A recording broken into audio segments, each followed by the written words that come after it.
What's good, family? What's good? What's good? What's good? Y'all know what it is. This is another episode of the HBCU Fanatics. We is in the building. What's good? What's good, Coach? I am blessed and highly favored. All is well. I hope you're doing well also, brother. Hopefully you're doing well this evening. And the fanatics are definitely in the building. You dig? Yes, sir. Yes, sir. We are in the building, man. Blessed to have another episode. Blessed to be above ground. Period, man. Yeah, in the land of the living, you know what I'm saying?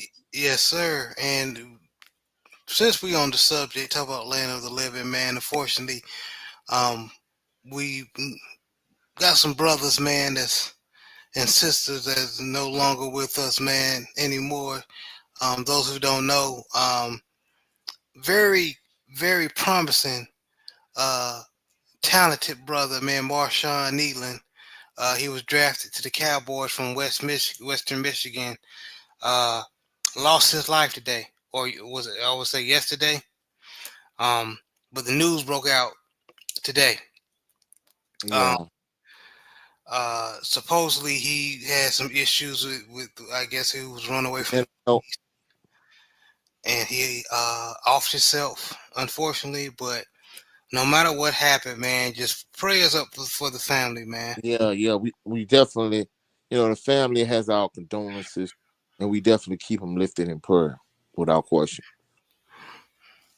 Absolutely, man. That definitely be devastating, man. You, a young man, living out his dreams, and then all of a sudden, you know, not here anymore. Whatever the situation is, it's definitely hard. But you know what it is, Coach. We're gonna attack the CIAA and the SIAC first. All Go over right, those let's get it. scores. Let's get it. Let's get it. Yes, sir. And we got some excitement going on in CIAA, but we'll get to that, man. We definitely will get to that. Um, so just going over last week's scores, man. So Savannah State beat Albany State beat Savannah State 21-18. Allen beat Morehouse 28-17. Benedict blew out Virginia Lynchburg, which we knew was going to happen. Blew them out 42-10. Uh, Central State, and you were right, Coach. Central State beat Edward Waters. I picked Edward Waters. Central State ended up winning 21-17. Clark Atlanta lost to Kentucky State 43-28. Lane lost to Tuskegee 18-13, but it was a very close game. And Miles fell to Fort Valley State 24-14. Yeah, okay, let's check the standings. Salute Anthony Bolton in the building. Salute, brother. Okay, excuse me. AKA Memphis Tiger. Man in the building. Salute, brother, man. Uh, we got 86 Goats in the building. Salute, brother. Thank you for coming in. Yeah, make sure y'all hit the like button, man. While y'all coming in, man. Share, subscribe. Appreciate all y'all. Really do. Okay, let's go back over to the standings.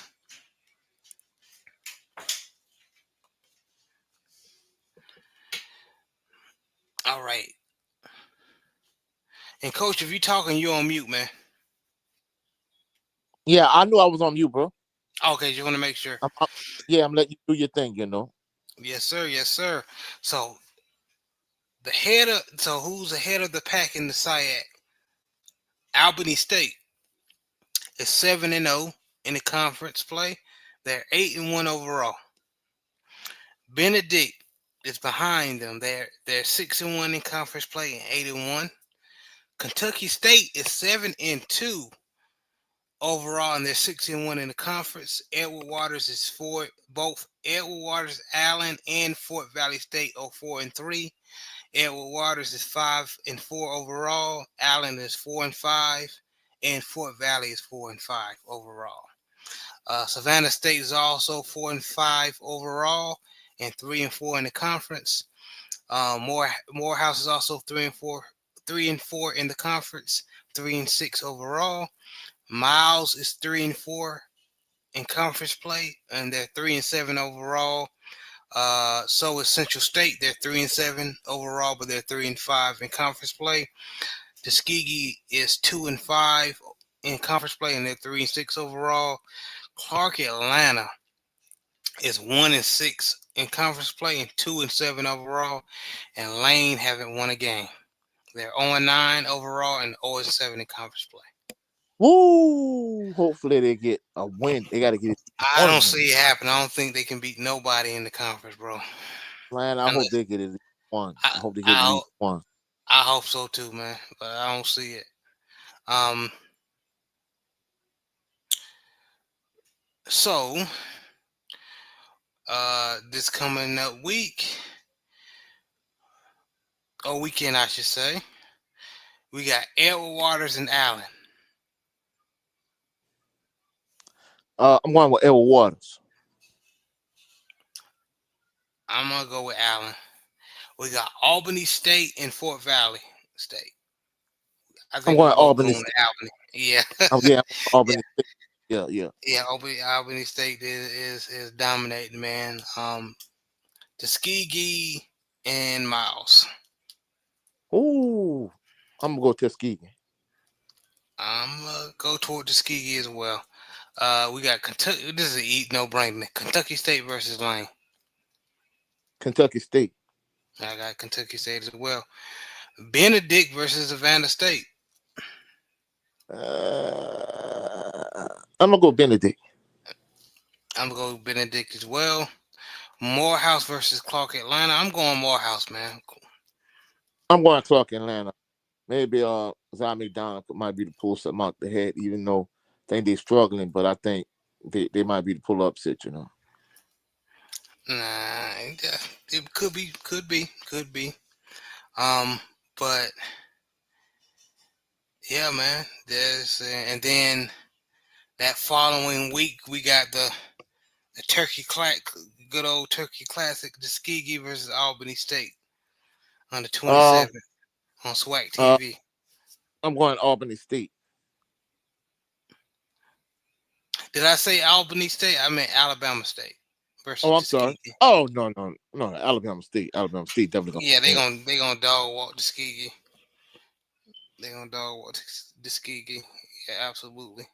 It might be competitive maybe in the first quarter, but after that, yeah, they gonna get the brakes Well, beat off.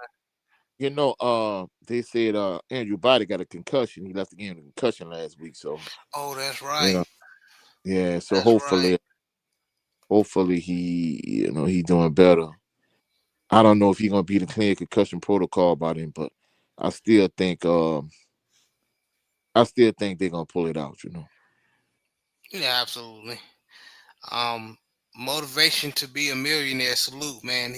He said salute Jared, Coach 67 chat, and all the fanatics. Yes, sir. Man, salute to the family. You know what I'm saying? Yes, sir. Salute to the family, and then also relaxing, calm rain.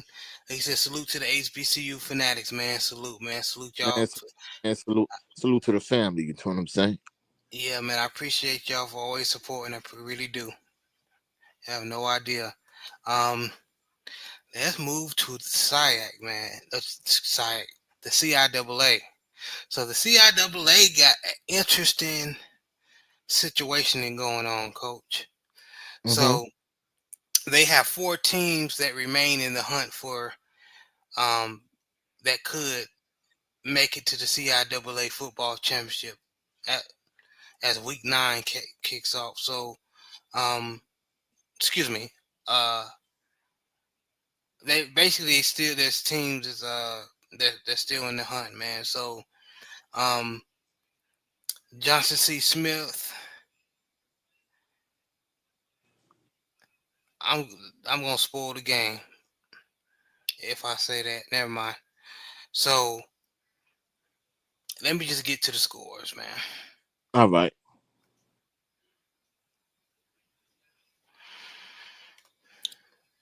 So Elizabeth City State beat Bowie, excuse me, by just 1 point. It was a very good game, 28-27. And I watched this game personally, man. Um, Shout out to Fayetteville State freshman Unique Kelly. He dropped a slant, but he made up for it. But it was a very good game, man. They lost to in-state rival Johnson C. Smith, 17-14. All right. All right. So that's definitely gonna hurt Fayetteville State trying to make it to the CIAA championship. Yeah. Yeah. Uh, Shaw ended up beating Livingston. No, excuse me. Livingston ended up being Shaw 43-13. It was a Okay. blowout. Virginia State blew out Lincoln. Of course, we knew that was going to happen. 35-14.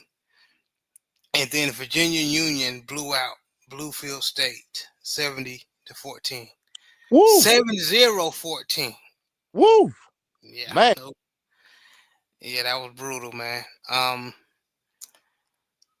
Before I go into the standings, let me just go ahead and do the upcoming games that's happening this Saturday.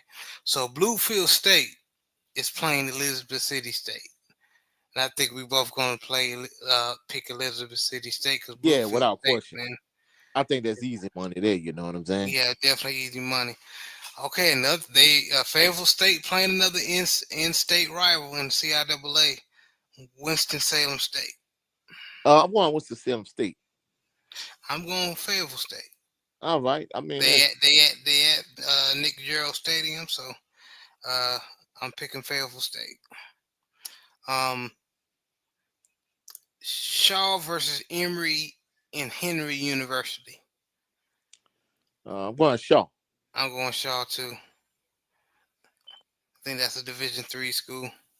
Uh, Bowie State versus Lincoln. Of course, we're gonna both pick Bowie.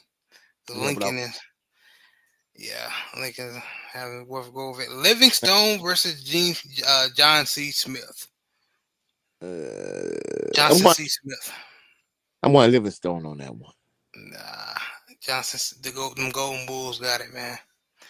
They Yeah. got it. We definitely gonna see. Virginia. Oh, another in-state rival.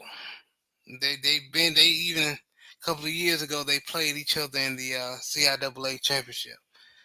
Virginia State versus Virginia Union. Oh, one Virginia State. I want to go Virginia State, but Virginia Union is sneaky. That's gonna be a rough one. Just because you pick Virginia State, I'm gonna pick Virginia Union. I likes that. I likes that. You know what I'm saying? But this is gonna be probably. I think this is the game other than the Fayetteville State and Winston Salem State game. This might be the game of the week. Yeah. Yeah. Yeah. Yeah. Yeah. Both Virginia ball clubs are very hard nosed, man. Um, Supreme Beats Boxing is in the building, man. He said salute the Cadillac Red, man. He said salute to the brothers. Hashtag LDBC. Yeah, shout out to the mighty Man, LDBC. man, salute to the brother Red. You know what I'm saying? Red, Red, the way Southern been playing. I hope we still qualify for the Bayou Classic. Oh man, Well, I'm not gonna lie. I'm gonna be honest with you. It's been a rough season. After this season, they need to clean house. Uh, I got a uh, I got a video dropping 6 a.m. on Saturday morning, but I'm gonna talk about that a little bit later. You know what I'm saying? yes sir, you definitely cook on it, man. Because I'm so Yeah. disappointed, and y'all, I knew y'all was having a bad season, but Yeah. The bottom damn, is, but I'm gonna talk about it at the but the end and talk about lead it. lead into it on Saturday. Yes, sir. Yes, sir. Uh, let's go over to these standings in the CIAA, man. So, Virginia Union is 8-1, All right. and they're 6-0 in the conference. Johnson C. Smith is 8-1 overall, but they're 5-1 in the conference. So both Fayetteville State and Johnson C. Smith is 5-1, and Fayetteville State is 5-4. But like I said in the beginning of the year, watch Fayetteville State. They may drop some games, but they're very deceitful. Yeah, yeah, yeah. They're very competitive. Like the games that they played, they lost, they almost won. All right, all right. Cause they lost to Johnson C. Smith. They had them stop, coach. Okay, they had Johnson C. Smith. Johnson C. Smith was in a red zone, but it was 4th and long, and Okay. all they had to do was stop them, and the game was over because they needed a touchdown to win it. A field goal wasn't gonna cut it. Well, they let the quarterback. They didn't keep the quarterback and contain, and they let the quarterback run for a first down, and then next few series they were able to run it in with their running back. Yes, indeed. Yeah. So, yeah, that's been that kind of season for Fayetteville State. But Virginia State is 6-3 overall, but they're 4-2 in the conference. Livingstone is 5-4, but they're 3-3 in the conference. So it's Elizabeth City State. They're 3-3 in the conference, but they're 3-6 overall. Winston-Salem State is 4-5 overall, but they're 2-4 in the conference. So is Bluefield State. They're 2-4 in the conference, and they're 3-6 overall. Shaw is 2-5 in the conference, and they're 2-7 overall. So is Bowie. Bowie's 2-7 overall, and they're 1-5 in the conference. And Lincoln hasn't won a game. Ooh. Now, who you think worse, Lincoln or Allen? Lincoln, PA. Yeah, yeah. Dang. That's bad. Lincoln is probably worse than Lane. If Lincoln played Lane right now, Lane probably would get him. Well, I don't understand why the both of them don't at least play like one Division III school per year. I don't understand it either. They need the morale because they Yeah, getting yeah. dog walk, bro. Because I'm gonna be honest with you, like, why you think some of them SWAC schools and MEAC schools them played SIAC or CIAA schools to get them a dub or two. Even though it almost bit Grambling in the behind, but that's another story. Yeah, that's definitely another story. That referee made it another story. But anyway, Yeah, yeah. let's go ahead and hit up the MEAC, man. Uh, I didn't have my MEAC tab up, but that's okay. I'll just switch it to the MEAC.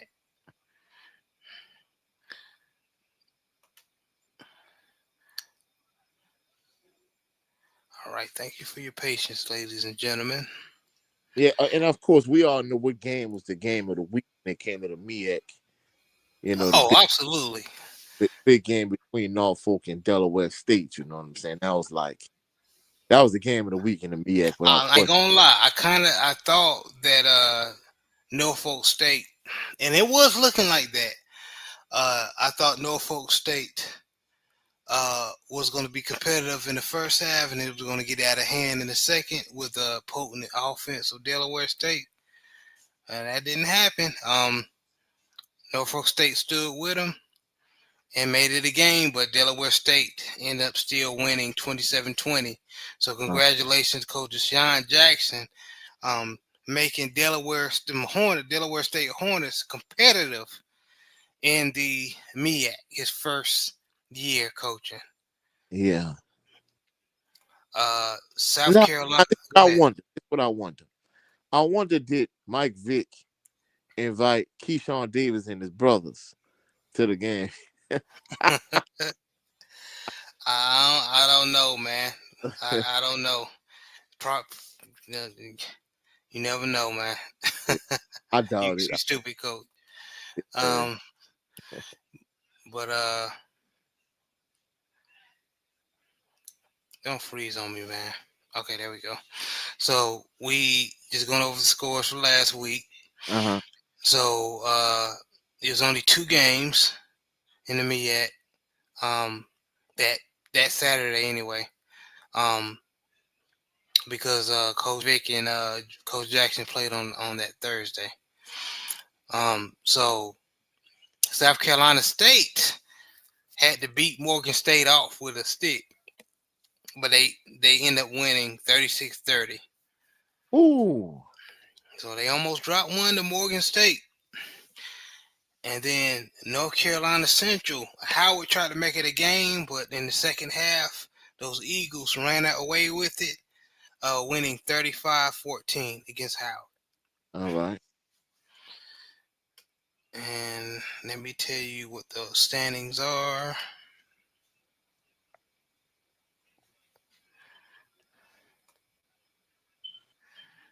And shout out, I want to say this, and even though the record is bad for Coach Vic, I do give Coach Vic props for doing some making a hard decision. So I hope Dion, Coach Prime, does the same thing. I heard he demoted the offensive coordinator, Pat Schumer, but I think he needs to go ahead and fire him, in my opinion. Coach Vic had to fire his defensive coordinator. Yeah, that's a tough decision to make, but at times, especially when they're not getting the job done, you got to go ahead and pull the trigger. Yeah, absolutely. So I think Coach Prime needs to be on the same accord with Vic Yeah, because without question. it's rough in that Big 12. But okay. So Delaware State Is at is the on the top. top of the MEAC, 6-3. Yep. They're Hmm. 2-0. South Carolina State is 2-0 in the conference. They're 6-3 as well. So is North Carolina State 6-3. They're 1-1 because they lost a game to Delaware State. Howard is 4-5 overall, but they're 1-1 in the conference. Morgan State is 0-2. They're 3-6 in the conference, and unfortunately, Coach Vic's Spartans are 1-8 overall, and they're 0-2 in the conference. Ooh. And but people was talking them, but hey, Oldham's did good at Southern, but he couldn't get the job done in Norfolk. Man, that's a tough job. People don't realize. You know what I'm saying? And just all I got to say is give Coach Vic some time, man. People bringing. I'm gonna go ahead and say it, people bringing up the outside voice and people make jokes.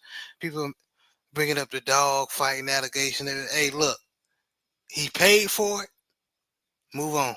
Man, hold on. I don't understand how people still bring that up in 2025 when you got people that murk people and get absolutely no jail time. And he was fighting dogs, and y'all sent this man to prison for 2 years. I mean, it's a clear double standard, and I don't understand why people still bring that up. Cause people like bringing up. I'm going ahead and say it. People like bringing up uh Mess, drama, mess, negativity. drama, negativity, especially when it comes to black men. Yep, yep. So a lot of just be honest with Western society, if they don't feel like the punishment wasn't great enough for that particular brother, he's the nigga that got away.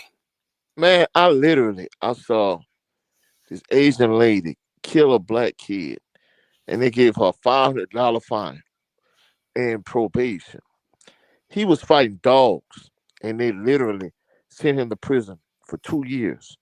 I mean, look at the double standard. So you mean to tell me a black life is not worth the life of an animal?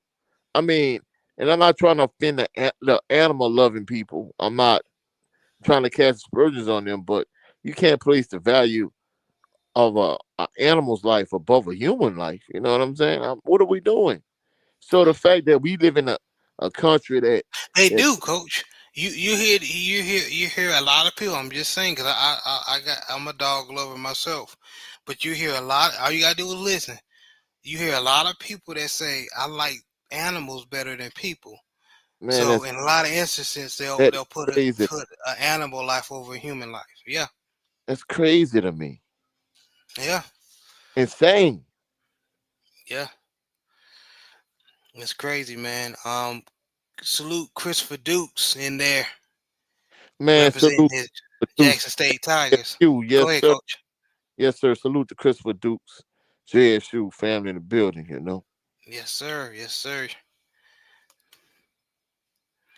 Yeah, I think Jared Lockhart. He young man. He just y'all just need to play smart until uh I don't think Jacoby Yeah, I and think Morgan Morgan gonna be he out for the year, right? Morgan might be done for the year, but I think you were right though. We're gonna talk about it in a little bit. I think Lockhart might be to hold it down.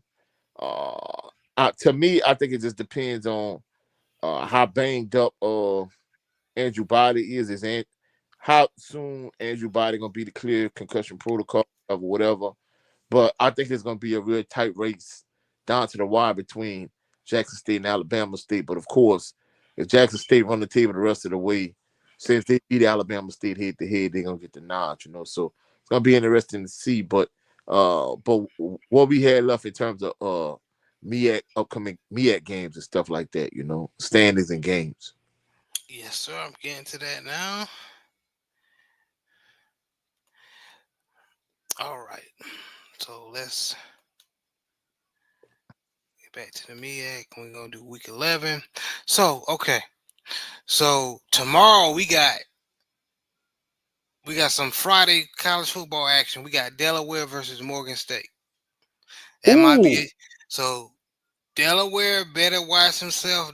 Morgan is like Fayetteville State yeah, of the MEAC. They record may not show it, but they sneaky. So they yeah, they better they better step on their head, on their neck, yeah, I should yeah. say. I still got Delaware State though, you know. I still got Delaware State, but they need to they do not need to play down to their competition. Um, Howard and South Carolina State. I want South Carolina State. Me as well. And then we got North Carolina Central versus Norfolk State. North Carolina State for sure. I want to pick Norfolk State, but I know better. North Carolina Central going. It may get ugly by the second half, Coach. Yeah, yeah, yeah. Definitely will get ugly, in my opinion, in the second half, man. Uh, okay, let's move on to the SWAC, man.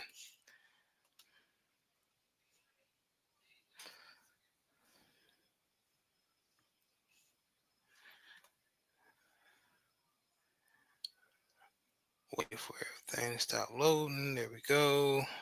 And of course, we know. I know some people gonna talk about it, but I think definitely the two biggest games of the week was, of course, GSU blowing the doors off of FAMU and Alabama State. You know, pulling out a tight one against Prairie View. I think it depending on how the quarterback situation playing out in terms of Jackson State with Lockhart and this Andrew Body, how soon he gonna be the clear concussion protocol. I think those two quarterback positions really gonna determine who gonna win the SWAC. But I don't know the way they beat the brakes off of FAMU. Uh, Jackson State might be in a better spot than I thought they were after the injury of Jacoby. But it's gonna be interesting to see how they. I ain't gonna lie, but there's one thing about Jacoby and Morgan. I gotta give him props. They say basically the same way we talked about how ZT says mom rallied the troops after he got hurt.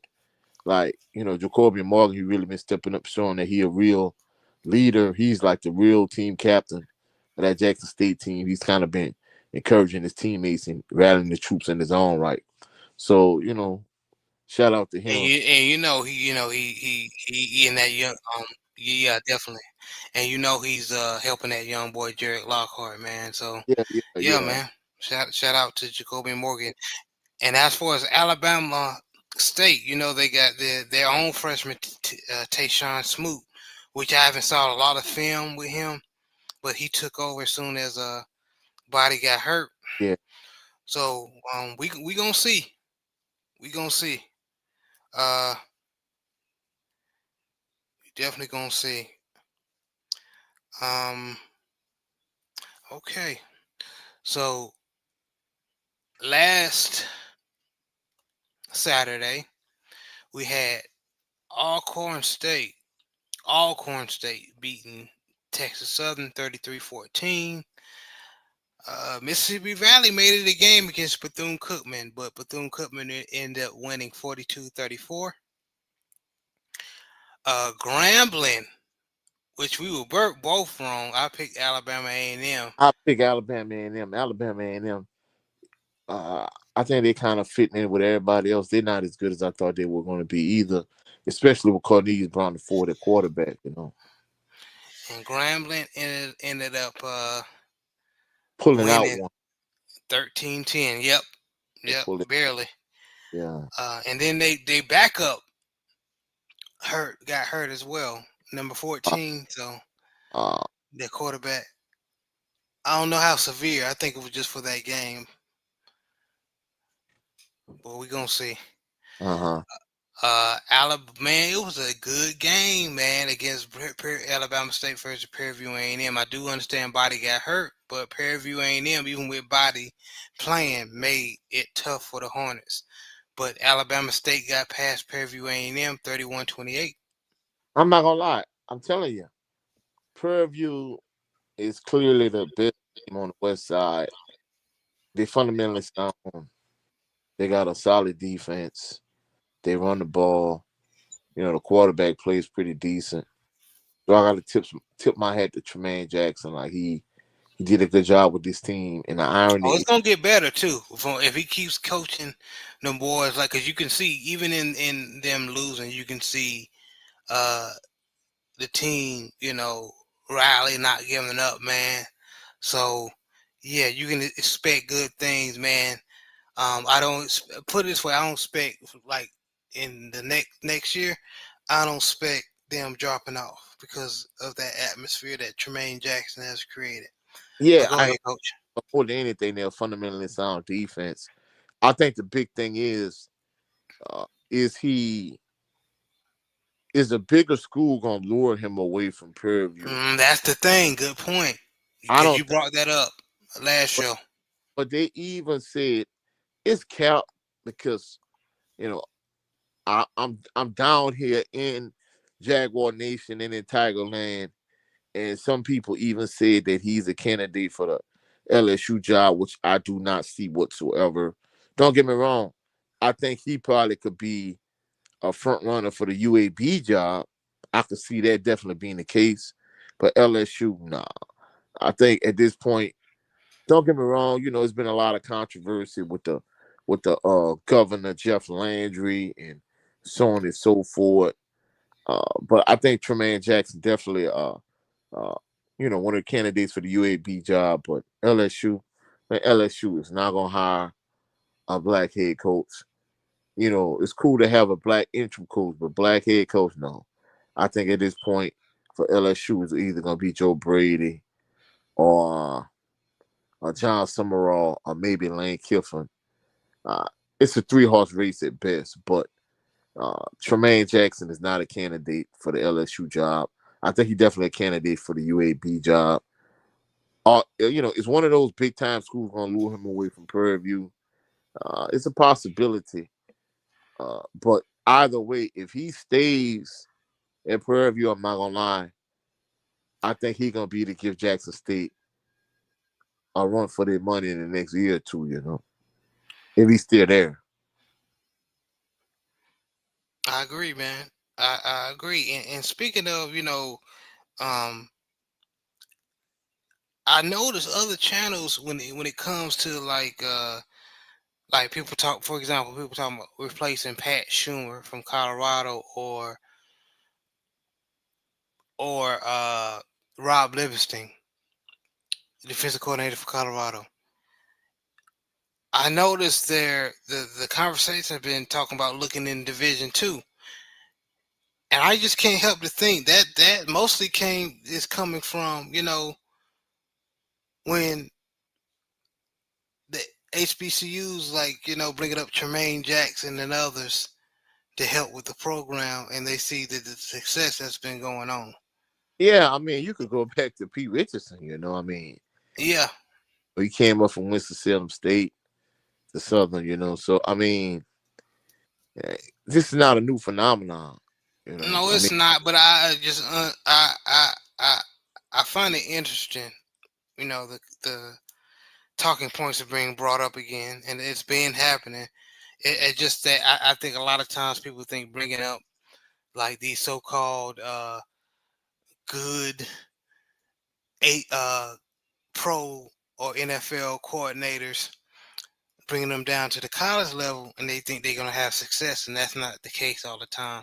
well, I mean, you saw that with Lane and how they brought him up, and then when he came back down, they had Monty, who was the defensive coordinator for a lot of years. So that does not always translate over. I mean, we've seen guys like Charlie Weiss, who was a great coordinator for Bill Belichick and the Patriots, and he came to Notre Dame, and it really didn't work. But you've seen it the opposite. You've seen guys like Brian Kelly, who LSU recently fired, who more than likely is going to be in line for another Power Five job, and he's going to get the LSU buyout money. You see how he Hmm. moved the ranks over the years. You've seen how a guy like Jim Trussell moved up through the ranks over the years. So at the end of the day, it's not a new phenomenon. Coaches starting out at lower level schools and building the program, then moving up and moving up. Certain guys are synonymous for being for being program builders. You can even see in the SWAC, when Prairie View had Henry Frazier the third. I mean, at that point, what Prairie View had lost with like 66, 67 straight games. Yeah, And they're Henry, considered the worst uh, FCS program in the of all yeah, time at that point. yeah. And then guess what? He built that program up, and they won a SWAC championship. I'm not gonna lie, I didn't think he was gonna be to pull that off. I think one of the things that kind of helped him, I think the game had kind of by that point, passed Coach P. Richardson by the same way I saw it passed Don Shula and Tom Landry and Eddie Robertson by those legends. I think the same thing kind of happened to Pete Richardson. Really, you can even say Marino Chasm also. But at the end of the day, I think a prime Pete Richardson now that had that same team with Bryant Lee his senior year, I think they probably would have won a SWAC championship. But they came to AW, they beat Southern, and the thing about it didn't have as many the other SWAC teams. I know they were having some minor like funding issues at the time, so they played one less game, and Southern had to beat them and had to beat Grambling that following week. But Southern lost at AW, and Henry Frazier, he pulled it off. And the thing I didn't like was the fact that instead of enjoying the fruits of his labor, he ended up leaving because he said he was a program builder. And I'm like, wow, that's like you climbing to the top of the mountain, and then you say, you know what? I done climbed this mountain. I'm trying to find another mountain to climb. And I'm like, I understand you're a program builder, but man, I, I think I would have stayed beyond just the next couple of years. I think I'd have Yeah, just kicked my to just be one of the considered. Don't get me wrong, he's a legend in his own right as far as being a program being remembered, bringing a awful god awful program to a SWAC um champ. to a SWAC championship. But just be considered as one of the greats like Pete Richardson or Marino uh Chasm, yeah, Gunslinger Cooley, Eddie Robinson, Eddie Robson, of course. Yeah, A.W. Mumford. I mean, I think had he kept the train going, he could have, you know, I'm not saying he would or he wouldn't have, but to me, I think I would have stayed there and enjoyed the fruits of my labor. But he said he was a program builder. At least, you got to respect him for knowing what he is and staying true to what he is and acknowledging it. yeah, that's true. That's definitely true, man. Um, but just finishing off the SWAC. Okay, and then of course, we had Jackson State, as we discussed, beating up Florida A&M 41-16. Beating the brakes off of FAMU. So just to be honest, Coach Cozy gone after this season. I think so, but me truthfully, if it was me, I wouldn't fire him. The reason I wouldn't fire him is because I think he a better coach than people think he is, for one. Mm-hmm. But I think anything, the fact that you don't have no stability, FAMU has no athletic director. So, oh, my brother dropped off. All right, well, just to kind of answer his question, like if you FAMU, how could you fire him when you don't have no athletic director? I mean, that's insane to me. The fact that they even considering firing him. But if they do fire him, I think there's only two directions they really could go in. Either they could go in a direction of hiring Teddy Bridgewater, who I belovingly call Teddy Two Gloves for his time with the New Orleans Saints, is the backup quarterback behind Drew Brees. And once Drew Brees got hurt, he was able to go on a 5-0 run as a starting quarterback. Of course, a lot of people used to call him Charlie Check Down because, he used to take the check down, this, that, and the third, whoop the woo. But I think if you you either go in the direction of hiring Teddy Bridgewater, or you go in the direction of hiring Quinn Gray. I think if if you decide to pull a trigger and fire James Cozy, which I think would be a terrible idea, I think if you do decide to fire him, that's the only two directions you could go in. Hiring Teddy Bridgewater first, he'll be my first choice if I'm FAMU, and my second choice would be Quinn Gray. But other than that, I think that's the only two viable candidates for the FAMU job. And just like Southern and Grambling and Jackson State, I think to a certain degree Alcorn State too. I think those are really like the blue blood teams uh in the SWAC and in HBCU football. But if I'm FAMU, I think that's the only two guys I would consider, either Quinn Gray, but my first option would be Teddy Bridgewater. And I think if they fire James Coles, I think that's probably gonna Yeah, I think that Teddy B would be definitely a good HBCU coach after yeah, his own high school that he led to state championships. Did that to him. That was wrong. well I mean, but you gotta realize too now, Quinn Gray, hey, that is FAMU now, so I think Quinn Gray probably be the perfect candidate too. But I Oh think yeah, absolutely. I think that's the only two like real viable candidates that you have for that job, in my personal opinion. You know what I'm saying? No, I agree with you, man. I definitely agree with you. Um, Sorry about that. I got kicked out for some reason. Oh no, bro. I was able to hold it. I'm long winded anyway. You know what I'm saying? but I was able to hold it down, and basically I just was talking about which guy would be the better fit, and really I think the fact that Quinn Gray went to FAMU, and he made it to the NFL and drafted or whatever.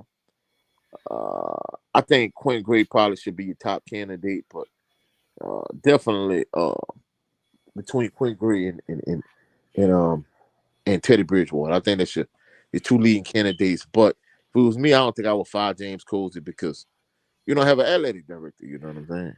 Now, Yeah. if you hire an athletic director, he decide he want to bring his own guy in. I think Quinn Gray should be your top choice, and then your second choice should be Teddy Bridgewater, or vice versa, either or.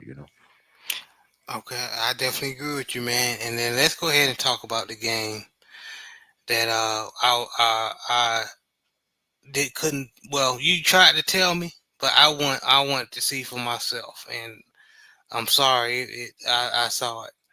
Um, Arkansas Pine Bluff, who's struggling themselves, beat Southern 40-21. Blew them out. Man, that is sad how the mighty have fallen. And of course, if you Southern, you can't start the game worse than you start off by fumbling the opening kickoff and giving UAPB the ball on the 7-yard line. Like, how do we do this, bro? You know what I'm saying? And you out of position to field up the kickoff. Once it go 10 yards, it's fair game. And instead of going just try to fall on it, you trying to pick it up and the guy smack you and the other guy pick it up. It's like, come on, man. Like, what are we doing? You know, they get the ball at the +10 in the red zone. They score. It's back and forth, but UAPB clearly, is moving the ball more than Southern. Southern defense, as usual this season, they're not tackling well. Bad defensively, but eventually Southern gets the ball. Aston Strata leads them down the field to score a touchdown. Then after that, it's back and forth. Southern turn the ball over again, give UAPB the ball on a 20-yard line. Then after that, you give up a quarterback draw that goes 20 yards for a touchdown. And I'm like, the previous week against FAMU, you gave up a halfback draw on 3rd and 6 that ended up going 54, 55, 56 yards in a touchdown. And you give up a quarterback draw for a touchdown. It's like, come on, man, what are we doing? Then you turn the ball over again, and they kick a field goal. So you blink, and nice. It was 7-7, nice, 17-7. And then it seemed like as the game progressed, Southern, they were playing in quicksand, and it was just gradually just sinking and sinking and sinking and sinking until you just get blown out by UAPB, which is unexcusable. And the irony is Very unexcusable, man. one of the group chats that I was in, it basically told the truth and said Southern is the new UAPB, like the UAPB of the West, where UAPB was last year. This time, Southern is in that exact same position, and it's sad how the program is falling so far. If Southern does not win another game the rest of the season, this will be Southern's worst team since the 1930s. It's like, dang, bro. Damn. So this is bad. And, I think the thing about it is, in a couple of the group chats that I'm in, like one of them in particular, in terms of Facebook groups, like basically some of the parents of the players, because I'm not gonna lie, they really was giving the players the business in terms of they felt like they gave up, they felt like they tapped out, they felt like they quit. And in the comment section, in terms of the chat, they basically was trashing the players, this, that, and the third. And basically, one of the parents or one of the players, she was in that chat and she was like, look, the way y'all conducting yourself, I understand your frustration that the team is not playing well, but that frustration should be directed more towards administration and the coaching staff. There's like these players, they suit up every week for your university and they represent your university, even though they're losing. They were like, this is a poor reflection on you guys as a fan base. If I'm a player and I see this the way you conduct yourself, I wouldn't want to play for your institution. And I'm not gonna lie, like the tone and tenor in a group chat kind of changed after that. And I'm not gonna lie, the parent made an excellent and phenomenal point. Like, you don't want to attack the players. Your frustration should be directed more towards administration. And I agree 100%. And I'm not gonna lie, you know, I I've been critical of certain individual players, and you know, I had to kind of be apologetic myself because I misstepped in that regard and say certain things about certain players. And this parent was right. Basically at the end of the Mm-hmm. day, this should be something that's directed more towards administration and the coaching staff.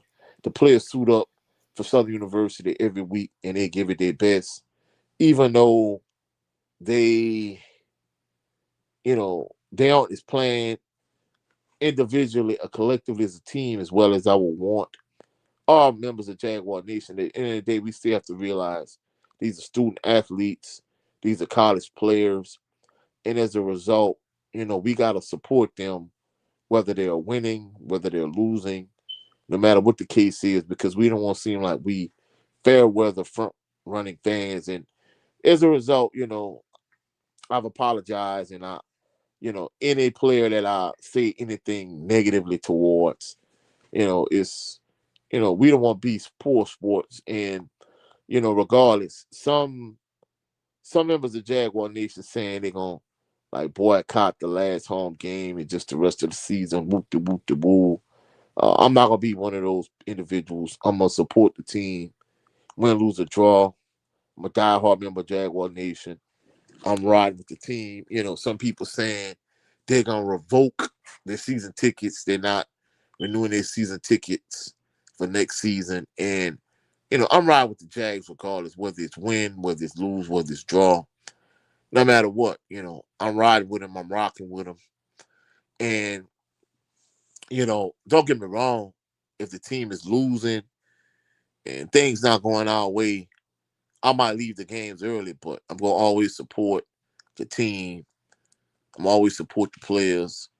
And at the end of the day, like as members of Jaguar Nation, I think that fan and that parent was right.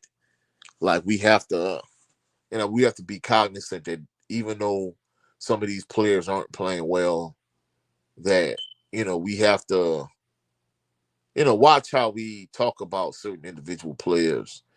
And more than anything, our frustration should be directed towards administration, towards the coaching staff, and not no one individual player, but the team collectively as a whole. And man, salute to my brother Jay Good. He brought this to my attention. Salute to Jay Good, man. This was a this was a conversation that he and I had behind the scenes. And more than anything, as fans, we want our team to do well, but at the same token, we don't want attacking the individual players. Maybe we not content with the way the team is playing collectively as a whole, but not any one individual player. And like I said, even myself, I've apologized for. I mean, don't get me wrong. If a player hasn't played well, it was never a personal attack. It was more, hey, this is the way the player played. But even that, I still have to kind of be cognizant of. I'm a grown man. If I had, children of my own, biological children, like they'll be young enough to be my sons, and I wouldn't want anyone to attack my son or my family members that way. So, uh, you know, right is right, and I was wrong in that regard. You know what I'm saying? Well, that's very admirable of you, Coach, for admitting that you're wrong. And not a lot of people do that, especially so-called fans or people that's admirers of these ball clubs, man. You remember when? That's why I do respect Dion when that tight end in the Celebration Bowl dropped that pass Yeah. overtime. I mean, the internet destroyed him. Like, I think there was even death threats, man. So, yeah, I mean, I definitely agree, man. Go ahead. to me, that's insane. Like, don't get me wrong. I know if he catched a touchdown, whatever, you get to go in overtime, whatever. But that one touchdown, him dropping that pass, it did not cost them the Celebration Bowl. Like one play doesn't win or lose a game. So, despite what people might say, if you don't put yourself in that situation all throughout the game, then that one play can't cost you the game.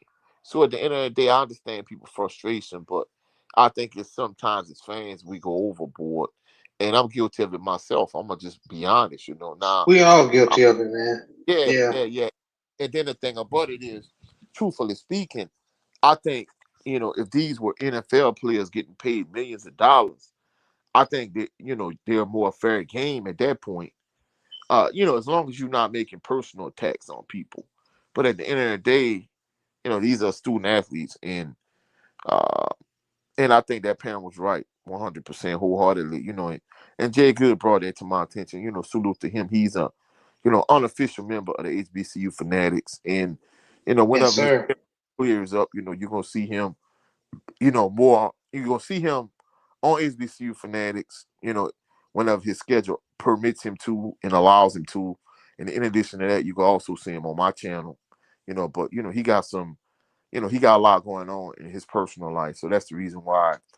Uh, you've heard us talking about conversations we've had behind the scenes instead of him being, on the panel with us like he was in the beginning, and more than anything, like a lot of the stuff, because my next live, not my next live stream, but my next video is going to premiere on Saturday morning, and I talked to another coach about his 90 plan for Southern University, and basically, he acknowledged, I didn't realize he watched my channel as much as he does, but basically a lot of talking points that he came from his 90 plan, it came from stuff that I pointed out that Jay Good, he and I talked about behind the scenes, and I talked about it Right. in front of the camera, and he brought up some of the valid talking points that he agreed with Jay Good with in terms of Southern University's brand erosion and roster construction, and in terms of just things. So he implemented a lot of those Jay Good talking points in his 90 plan. So that's gonna be my next video that's gonna premiere about 6 o'clock on Saturday morning. Okay. Okay. And salute to brother Jay Good, always giving us jewels, man, and he is like Coach said, he is a part of the HBCU Fanatics. But business comes first. Yeah, But yeah, yeah. family comes first. But anyway, um, let's go ahead and go into the standings so we can get out of here, man. Um, so Yeah, the stand you, picking after. yes, the standings and the games that are coming up. So Uh-huh. the standings on the east side, I mean, not even no surprise. We've been talking about it. Both Alabama State and Jackson State are both 6-2, and Jackson State and Alabama State are both 4-1 in the conference. Yeah, and Jackson State holds the tiebreaker because they beat Alabama State head to head. Yeah, they do. Bethune Cookman is 4-1 in the conference, but they're 5-4 overall. Florida A&M is 2-2 in the conference, but they're 3-5 overall. Alabama A&M is 1-4 in the conference, but they're 4-5 overall. And then Mississippi Valley is 0-4 in the conference and 1-7 overall. Now in the West side of the SWAC, we got Prairie View A&M. They're 4-1 in the conference, but they're 6-3 overall. Grambling is 3-2 in the conference, but they're 6-3 overall. Texas Southern is 3-2 in the conference, but they're 4-4 overall. Pine Bluff is 2-3 in the conference, but they're 3-5 overall. Alcorn is 2-3 in the conference, but they're 3-6 overall. And some Jags is 0-5 in the conference, and they're 1-8 overall. Yeah, that is bad. And the one when you have is the life and death struggle with Mississippi Valley, which is a poor sign. Yeah, it is, man. And salute my brother Big Reg, man. Reg hosts a Big Boy Talk. Him and 86 Ghosts and Jada 6, man. Y'all make sure y'all support his channel. Good stuff over there. Red, salute to them, bro. 86 Yeah, goals, man. old 9. Whole family, you dig? Yes, sir. Now let's go to the SWAC games coming up this weekend. So we have Texas Southern versus Alabama State. Alabama State. I got Alabama State. And I don't know about this one. Uh, Florida A&M should win, but I don't know. Florida A&M versus Arkansas Pine Bluff. I'm going to FAMU. I want to go FAMU too, but anyway, you never know. Bethune Cookman versus Grambling. I think it's gonna be a shootout, but I think, fam, you're gonna win that one. And you said Bethune-Cookman and Grambling? Mm-hmm. I think Bethune gonna beat them. Nah, Bethune can't stop nobody. Bethune got a potent offense, though, you know. Yeah, they do. I got Grambling this one. I got Bethune. I hear you. I won't be surprised if Cookman come on top. I mean, Prairie View A&M. Go ahead. Grambling surprised me last week, but I don't think it's gonna happen again this week. Yeah. Prairie View A&M versus Alabama A&M. I want Prairie View. I got the Panthers too. Mississippi Valley versus Jackson State. We Jackson both State picking by. Jackson State. And then Hey, how them, Southern versus how them Jackson State fans? JSU by 40. JSU by 40. by 40. Yeah, really by 40. Should be by 40. Hell, 50. No, I'm gonna say 56. Yeah, man. Yeah, that's not gonna be Pretty. it's not gonna be pretty for the Delta Devils. But Southern versus Alcorn. Ordinarily, this would be a trip I would make to Lorman. Like year before last, my mom, my nephew, and we went to Lorman. Of course, Southern lost. They got blown out.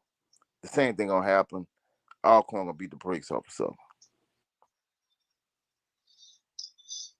I doubted you for the past two picks, past two shows. I'm not gonna doubt you again. I got Alcorn. Mm-hmm.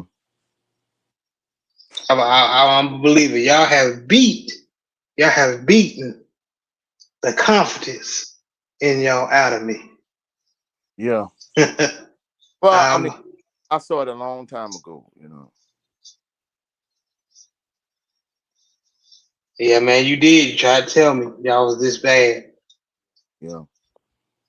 Yeah, man, but man, football's about to wrap up, man. Yeah, I'm not gonna lie. This for me, you know, since I'm an administrator now, the school year is blowing by, but this football season has blown by also. Like you blink and man, the season is almost over at this point, you know. But I'm not gonna lie, is a diehard member of Jaguar Nation, is a diehard New Orleans Saints fan, is a Pelicans fan, and to a much lesser degree, a LSU fan to a certain degree. Like this has been a terrible season for me. So I'm not gonna lie, this season really can't end quick enough at this point. Don't get me wrong. Yeah, and that's one question I wanted to ask you, Coach. Um, is this would you consider this probably one of the worst seasons you ever seen for Southern? Talking about Southern, are you talking about like just as a sports fan across the board, or just Southern? Just Southern. Oh no, I'm not gonna lie. This is the worst Southern team I've seen in my life, because in my Damn. no, you know, I always talk about on my channel. We have a Facebook group.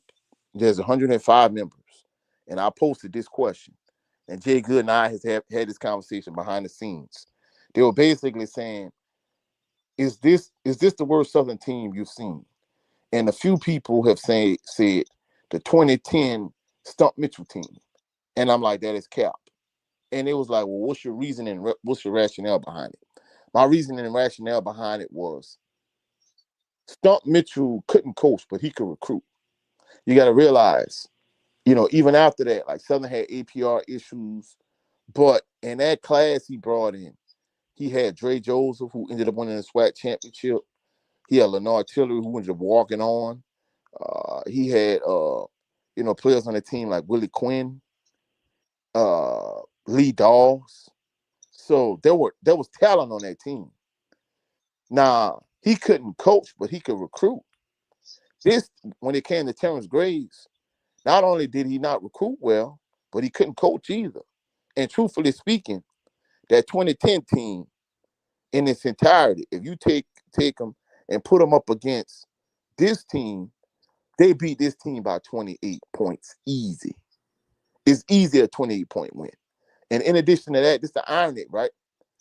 Trey Holland is Mm-hmm. the best running back from a talent standpoint, not from a productivity standpoint, because even if he stayed another year, I don't think he catching Leonard Tillery and Steve Warford and Melvin Williams Jr. Uh, even just from a pure talent standpoint, I think he's better than Steve Warford. He's better than Victor Ike. He's better than Jermaine Sharp. But from a pure talent standpoint, he's the best Southern University running back I've seen in my lifetime.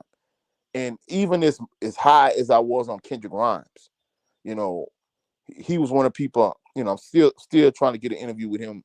It's gonna happen at some point on my channel. But truthfully speaking, as much as I raise it, but Kendrick Grimes, like Trey Holly exceeds them all. And to say he's the greatest Southern University running back from a talent standpoint I've seen in my life, it shows how historically bad this team is, especially defensively. This is the worst Southern University defense I've seen in my entire life. So at the end of the day, yeah, that Stump Mitchell team, 2010 team, beats this team by 28 points minimum. Damn, man. Even Adrian Crook agreed with you. He said, "What's good, FJSU?" Like, oh, yeah, yeah.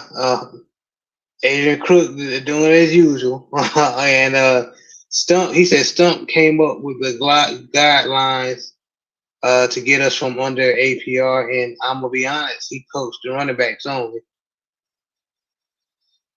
Well, I mean, you see, my thing, Adrian Crook, in terms of the issue I had with Stump Mitchell, is from a game management standpoint, he did stupid stuff. Like I remember one night we was at EW. Senior had passed by that point. My nephew wasn't born, but my mom and I went to the game, and Southern was winning.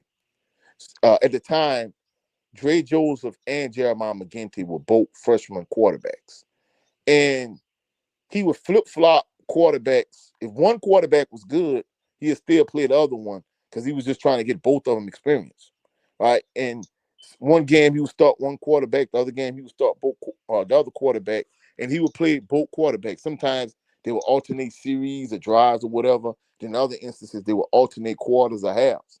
So Dre Joseph had it going, and Southern was up for no apparent reason. Dre Joseph had it going. At halftime, he took Dre Joseph out and he put Jeremiah McGinty in because he went to McGinty. Southern ended up losing that game. So from a game management standpoint, like I said, I think from a in terms of the APR guidelines, that Dawson Odom was able to take that blueprint and even really, for all intents and purposes, the vast majority of them players like Dre Joseph and Leonard Tillery and Lee Dawes and Willie Quinn, like for the most part, those guys were like Stump Mitchell players. But at the end of the day, still with that being said, like it still didn't negate the fact that he could recruit, but he couldn't coach. And that's what it was at the end of the day. I mean, I stand 10 toes on that. Like from a game management standpoint, his game management was trash. His clock management was trash. His decision making. Realistically, a lot of what I've seen this season from Terrence Graves as a coach, Stump Mitchell had a lot of them same poor coaching qualities and those same poor coaching attributes. I think the two things Stump Mitchell excelled at compared to Terrence Graves was A, from a recruit standpoint, and B, from a coaching staff. Because once they got rid of Stump Mitchell, that same team took off once Dawson Odom's got the reins. So at the end of the day, I think that was a better team. It was a better roster. I think in terms of from a coaching standpoint, they were equal. But from a recruiting standpoint, Stump Mitchell was far superior to Terrence Graves. And Jay Good agreed with you regarding Trey Holly. He said total package. He Yeah, said Holly and Airy era standing out with his skills. yeah, and that's one thing. Skill set. That's one thing Jay Good pointed out. You know, he and I was texting during the game, and he was like, "Man, if you got a Lamborghini, you got a Ferrari, you got a Rolls Royce, you got a Bentley, that's not a vehicle you drive every day. You know, even if you have some type of cars and you have a day job, like you don't drive your Rolls Royce, your Bentley, your Lamborghini, your Ferrari to work. Like this is a type of vehicle you don't drive or ride in often. But he was like the fact that you got Trey Holly returning kicks, and trying to run him in the ground. He was like, more than anything, I hope he doesn't get injured. I hope he doesn't get hurt. But he was like, the fact that you have to like ride him so hard, like it tells you how bad this team is. And he was 100% accurate. Yeah, man. And Adrian Cook said Stump was hiding keys at Southern and was in the NFL. Damn. Yes, Stump was the running backs coach with no spring for the Washington Commanders. Well, Mm-hmm. they back then, but so that's what they hired him away from the Redskins. Well, there was the Redskins at the time, the Commanders now, and he came from the NFL. But I'm not gonna lie, he could recruit. Now, he couldn't coach, but he could recruit. And realistically, at the end of the day, I think Adrian Cook made a interesting point too. Like some guys are good position coaches, other guys are good coordinators, other guys are good head coaches. See, like if you look at the Saints last year, Dennis Allen is a good defensive coordinator. Dennis Allen sucks as a head coach. You could see what he did with the Las Vegas Raiders, and you could see what he did with the New Orleans Saints. Now, as a defensive coordinator, he that guy, but as a head coach, he was terrible. And I think Stump Mitchell, I think he's a good position coach. I don't think he was a good head coach because like I said, his game management, his clock management, his decision making, like all of that was like pretty much on par with Terrence Graves. Damn. And Big Red said, "Hey Jared, I believe you said my boy Caillou Blue Kelly was trash. He just got his first career interception. Man, shine dog. The sun will shine on the dog ass every now and then. No, seriously. Yeah, it is. Well, he kept on. He kept on with it. He finally got an interception, man. And plus, now looking back at it, man, I don't know if we had the coaching staff to coach that boy up, so he in a better situation. So good for him.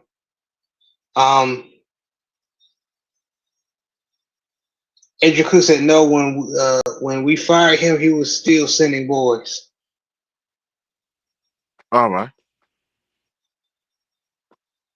But so we're gonna go ahead and wrap it up, man. Let everybody know where they can meet you and see you, man. You can catch me on my channel at Coach 67 Sports TV on Saturday morning at 6 a.m. A lot of what Jay Good and I talk about behind the scenes. Another coaching friend of mine, basically, he came up with a 90 plan for Southern University. They're not just hiring the next head coach, but top to bottom 90 plan. So come to my channel Saturday morning at 6 a.m. and check it out. You dig? It's gonna premiere. Please do, man.